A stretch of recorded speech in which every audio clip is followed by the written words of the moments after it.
का रायाचे देह चाळू, रंका परवते गाळू, हे न म्हणे कृपाळू, प्राणू पैगा.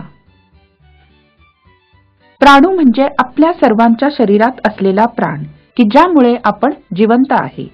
आणि राया म्हणजे राजा.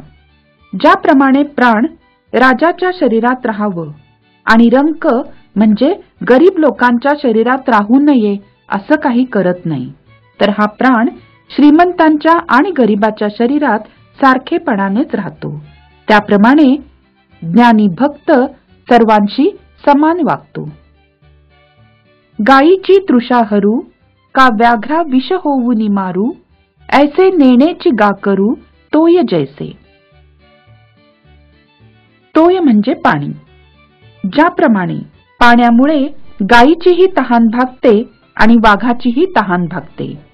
पाणी असं काही मनात आणत नाही की आपण गायीची तहान भागवावी, मात्र वाघाला विष होऊन मारावं.